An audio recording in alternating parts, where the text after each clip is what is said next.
Thanks for joining us on this edition of National Focus. I'm Kimani St. Coming up, Prime Minister encourages diaspora to speak well of Dominica at Tuesday's forum. The Honorable Prime Minister Roosevelt Skerrit says benefits of geothermal resource are limitless, and Youth Minister says commitment to Dominica's youth is solid. Stay with us for details of these and other stories after this. Child abuse is unacceptable. Child abuse is not cultural, it is criminal. And one child abuse is one too many.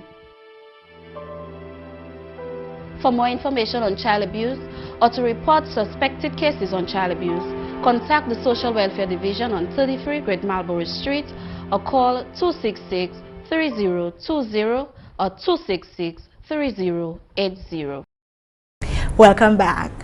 The Honorable Prime Minister Dr. Roosevelt Skerrit has called on Dominicans living abroad to speak well of Dominica and Dominicans. The Honorable Prime Minister made these comments at the Diaspora Forum at the State House Conference Room on Tuesday.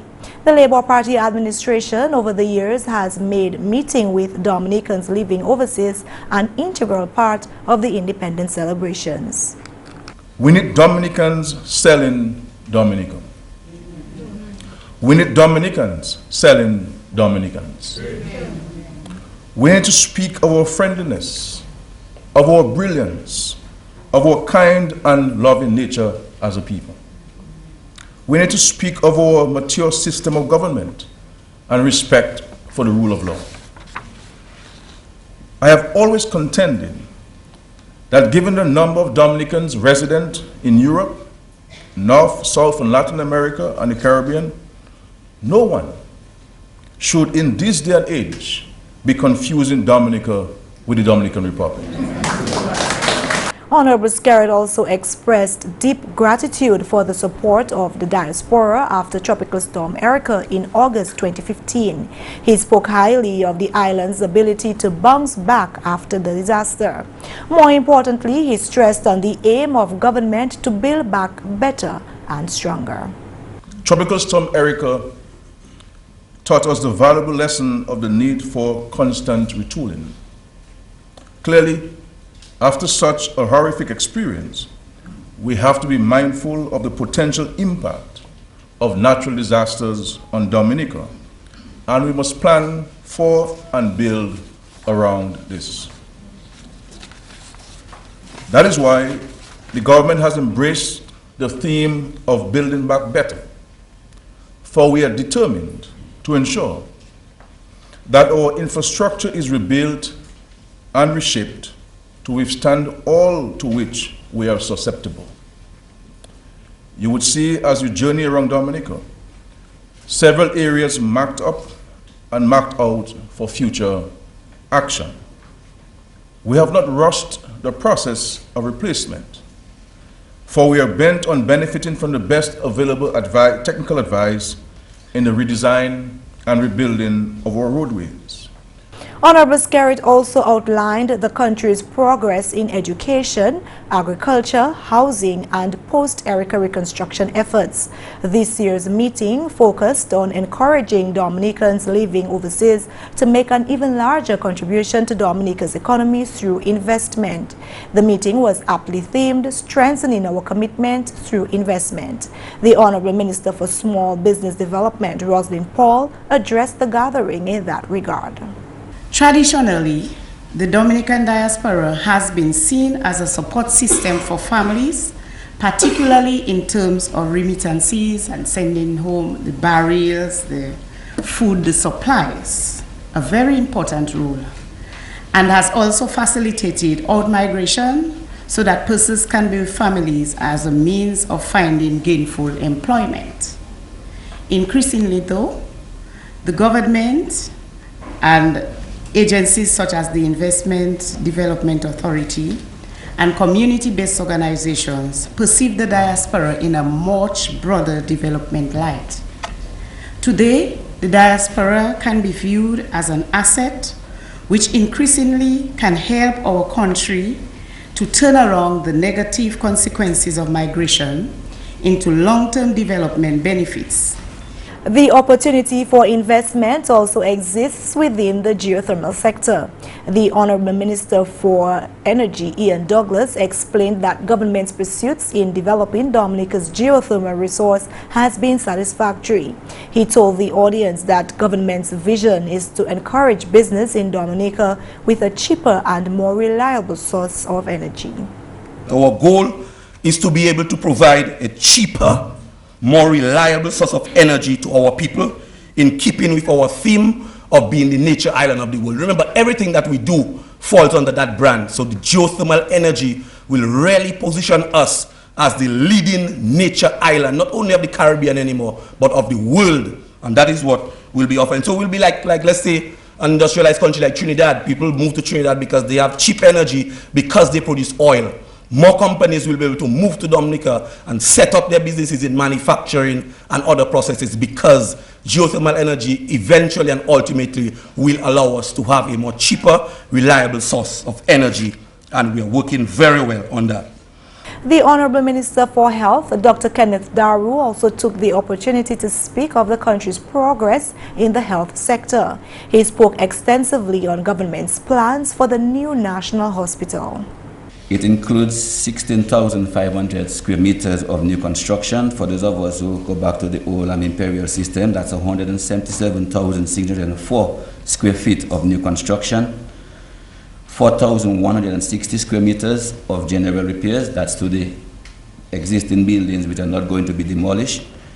400 meters of roof guttering, and the total number of beds will be increased from 248, which is what we have currently, to 372. So our bed capacity will increase by 154 beds. This new construction involves a renewal also of major aspects of the hospital infrastructure. The event was attended by hundreds of Dominicans living overseas, and several had the opportunity to ask questions, make suggestions, and give comments. The overall impression was that of great pride in the progress of the country and commendation for the work of the Labour Party administration. GIS will bring you some of these comments and more from the event in Wednesday's newscast. The Honorable Minister for Agriculture and Fisheries, Johnson Drygo, rejected a claim made by the opposition's member for Wesley that the Wesley constituency does not have a fisheries complex. Honorable Drygo responded to that claim during the debate of the supplementary appropriation at Parliament recently. The Honorable Agriculture Minister informed the member for Wesley that the fisheries complex at Marigot is for the use of fishers from Wesley, Calabishi, and the Kalinago territory. Any investment in the fisheries complex in Marigot is for the people of Wesley. I just cannot get it. I don't understand it. So the leader of the opposition, you have work to do. Let the member for Wesley understand that any development in the fisheries complex, the Marigot fisheries complex, is for you and him. He further informed the members for both Marigot and Wesley constituencies of the amenities available at the complex. The fisheries complex in Marigot provides ice machinery. We've just put in a $1 million facility there. It provides boat repair facility. It provides engine repair facility, locker room facility, safe haven for fishers, for the fishers vessel, radio communication, mooring, another facility, slipway for the pulling of boats and so on, among other amenities. The Honorable Agriculture Minister had a message for fisher folk of Wesley and environs. This facility belongs to you. Additionally, government has placed $10 million at the aid bank for the farmers and fishers of this country. Any fisherman from Wesley who desires of taking up fishing as a business, forget about Mr. Basil and come to the Ministry of Agriculture, where you will be well taken care of. An officer will be assigned to you, and you will be assisted through the aid bank to get your loans to go fishing. The fishing industry the fishing facility in Marigot belongs to the people of Wesley, and let us be very clear on that. Meanwhile, the minister was proud to announce that over 61,000 pounds of fish have been exported mainly from the complex at Marigot, bringing in some export value of $464,433 into the economy. I can assure you every fisherman from Wesley benefited from that. And the fish are mainly exported to the Virgin Islands through Melville Airport.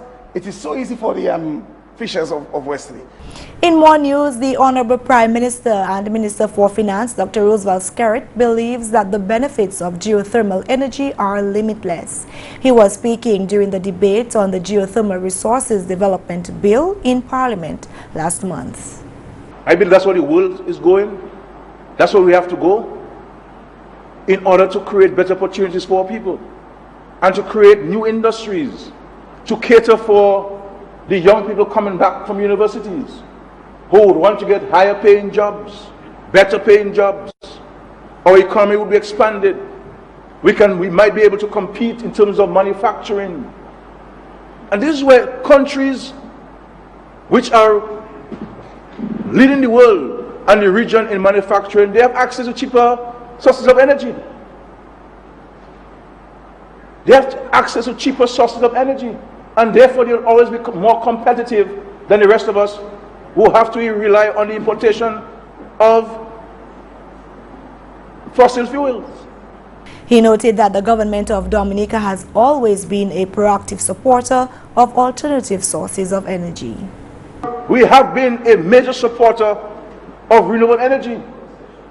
The concessions that we provided to the Dominican public, promoting LED lights. When we came here and we brought the Cubans, Madam Speaker, to move across the country to assist us in bringing consciousness and awareness to Dominican people, there were elements in this country that were opposed to the government were telling people, do not accept the LED lights, the energy-saving lights, Madam Speaker. That Skerrit do not spy on you. That's what they're telling people. And if you see, Madam Speaker, across the country, we have been putting in place solar street lights, Madam Speaker. Solar street lights, Madam Speaker. We shall be putting solar street lights from Roseau to Portsmouth, from Portsmouth to Marigot, from Marigot to Roseau, Madam Speaker. The airport, we took the opportunity coming out of the ravages of Erica, Madam Speaker, to utilize solar lights at the airport, Madam Speaker. The Honorable Prime Minister reaffirmed that this shift towards renewable energy would benefit the entire nation. I believe there are some things which must be apolitical in nature. And I believe if I am to mention one of those things, it will be the geothermal project management. That we need to join hands together as a country. We all have different views. Some may think it should be solar. Some may think it should be OTEC. Some may think it should be wind, Madam Speaker. It's a mix. But you do not have the resources to pursue all of them as a government. This is why what we have done is to allow private home owners and private businesses to pursue wind. If it's wind you wish to pursue solar if you wish to pursue solar. We've set the framework, the legal framework, Madam Speaker, the policy framework for this to happen. So we're not here in Parliament to say, Madam Speaker, that it is geothermal or nothing. This is not what we're saying. What we're saying, Madam Speaker, is this: based on advice received from independent experts and local experts, geothermal is the best option for the country to pursue at this time because it will be more reliable than the other sources of renewable energy. That's what we're saying. And I think we should all pray and hope, Madam Speaker, that it is successful and that all of us can benefit from, Madam Speaker. Whether it is 5% reduction in our light bills, 10, 15, 20, every one of us would like to keep that money in our pocket, Madam Speaker, and reinvest in our businesses and help or save that savings to help our children at university or at school, Madam Speaker. Honorable Skerrit is calling for a united effort in the pursuit of geothermal energy. We must not appear here in Dominica to be contradicting any one of ourselves on whether we think this country should pursue geothermal. Because as I mentioned, Madam Speaker, there are many regional, international agencies and governments that are applauding and urging the government to move on. Carry on with this noble cause, Madam Speaker. Dominica has come for international commendation. A small country with limited resources, and notwithstanding Tropical Storm Erica and the huge task of rebuilding this country, the mammoth amount of monies which we have to raise to build homes and infrastructure for our country, we have made geothermal, we've maintained geothermal as a national priority, Madam Speaker. Because within us, we must find a solution, Madam Speaker, to the high cost of our light bills in this country. Something must be done. And talk will not bring it, Madam Speaker, only by action and trying different things to make cost of light bill more affordable to our citizens, Madam Speaker. To our citizens. And therefore, we must engage ourselves as a people. Must engage ourselves as a people, Madam Speaker. And for once, on this very important project, Madam Speaker, let us support. The nation's leader remarked that a country divided cannot reach its full potential. Whatever contribution we're making, it must be to bring this project to near perfection, Madam Speaker. It is to seek to perfect it. Because, yes, there are many things we could do with $15 million US. And we have to understand, Madam Speaker, that notwithstanding the challenges in this country that are helping us, and recognizing that this is something that must help this small country, we must not, as leaders in this parliament, Madam Speaker, give the impression that there is a split in the view as to whether we should go with geothermal or not, Madam Speaker. You're watching National Focus. More when we return. I had a bleeding disorder that I did not know about, and they had to be transfusing me continuously. I got 56 units. Being there at the blood bank, I was like, yo, I'm actually saving someone's life. You never know when you can go. Give blood. I have done it, and believe it or not, it don't hurt. I won't be scared. I'll give. You know you're gonna give blood. I'll make sure she does. Sit down at the blood bank in a comfortable environment for 45 minutes. Helping people. You are stimulating your body to make brand new cells. You get free cookies, you get juice. Glad to know your blood group.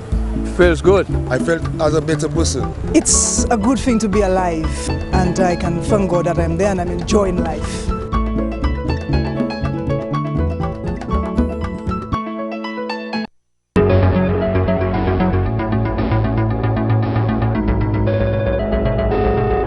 Welcome back. The Honorable Minister for Youth, Sports, Culture and Constituency Empowerment, Justina Charles, has pledged her dedication to the work of the youth in Dominica.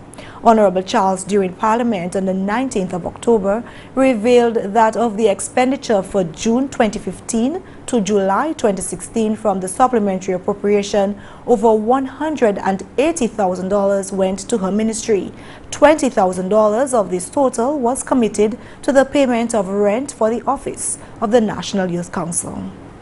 It means, therefore, that the government is cognizant of the important role that youth development plays in the overall picture of development of our country, and so think it fitting to empower the young people, provide them with a space, Mr. Speaker, where they can meet, they can discuss matters pertaining to young people, they can make their recommendations and bring it forward, because we recognize the importance of the National Youth Council of Dominica, which is one of the advocates for youth in the country.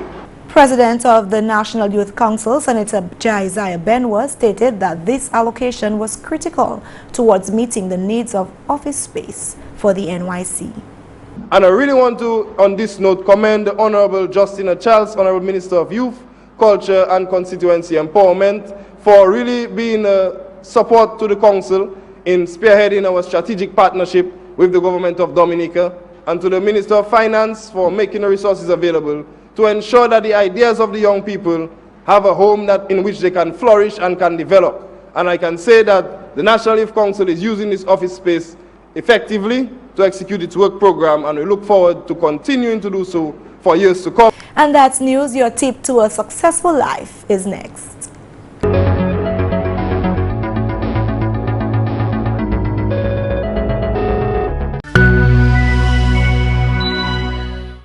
You can't succeed alone.